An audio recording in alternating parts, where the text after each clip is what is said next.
It's not like Iran is telling them to hate Israel. They do hate Israel, there's no question, but they wouldn't have the wherewithal to be able to conduct an attack of that nature. I also think it's important to point out, because there's a lot of misinformation out there, Israel does not occupy the Gaza Strip.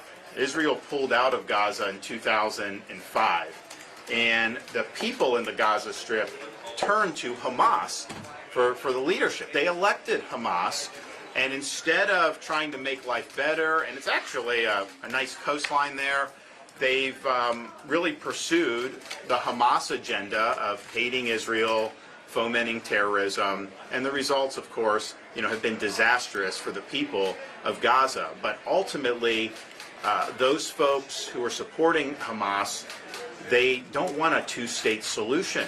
They want the elimination of the Jewish state. That is their goal, and that is just something that you can't just work with that. If they don't believe you have a right to exist, how could you have a negotiation? Do you think this attack that happened a week ago increases the likelihood there are going to be attempted terrorist attacks here in this country, and what should this administration be doing to prevent that from happening?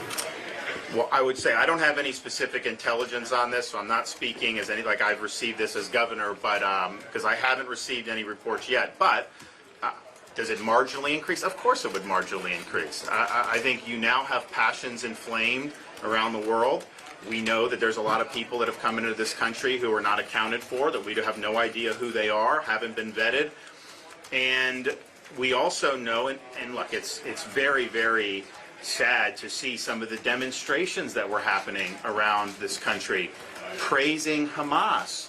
After all the news of the barbarity, and they're out there with pro-Hamas demonstrations, to see schools like Harvard have all these students signing these declarations in support of Hamas, that's a real sickness in this society, and I think we've got to start taking a look. Okay, what are we supposed to do? Yeah, you can have different views, of course you can, but what would prompt somebody to go out and support an organization that was beheading infants, that was raping women, that was assassinating elderly people? That's not good. So we've got a lot of issues here, and I absolutely think that this is something. And I said even before this happened, I said the open border, we will be able to tie a terrorist attack in the future to the border. As much as I hope that's not the case, it's just it's a math issue when you have that many millions of people. I mean, even if like 0.1% are bad, I mean, that's a whole lot of people at that point. Governor, do you think any of these major world events can change the dynamic of this Republican primary? I don't know, but what I think that it shows is we've got a lot of issues that this country has to deal with at home, with the rising prices that people have been suffering under, economic stagnation, open border, crime in our cities, problems with education, and now we have problems abroad, and we knew some of these, of course. We know China represents our top global threat. You see the situation in Europe. I was always one to say terrorism is not a thing of the past. It's something that I would talk about Iran, but now the Middle East, we were in a direction where you potentially could have had a Saudi-Israeli peace agreement, which would have potentially been very good for the region in terms of the security. Now that seems a little bit more elusive.